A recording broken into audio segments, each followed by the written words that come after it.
তো যেহেতু আমরা বুলিয়ান অ্যালজেব্রা বুঝে গেছি, তো আমরা এখন দুইটা অঙ্ক দেখি যে কি কি টাইপের অঙ্ক আসবে বুলিয়ান অ্যালজেব্রার জন্য।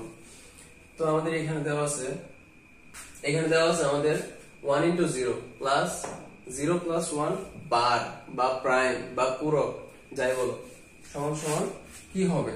তো আমরা এটা করি। প্রথমে কি দেওয়া আছে 1 into 0 মানে কি 0 সাথে যাই গুণ করো সমান সমান কি 0, তার মানে এখানে হবে 0 প্লাস এখানে কি আছে 0 plus 1 মানে কি 0 plus 1 1 এর সাথে যাই যোগ করো সমান সমান কি 1 ই হয়, তাই তো।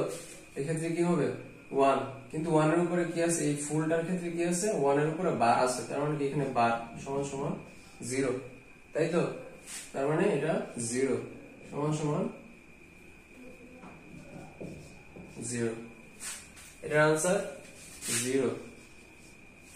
আর এখন এটা দেখি কি বলছে এখানে। প্রথমে 1 plus 0 তার মানে কি 1 এর সাথে যাই যোগ করা হয় সমান সমান 1, তাই তো।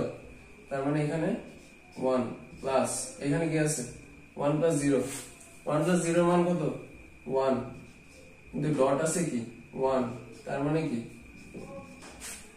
এটার মান কত 1 plus 1 dot 1 equal to 1, তাই তো। তার মানে কি এখানে 1 সমান 1 plus 1 equal to কি 1, তাই তো।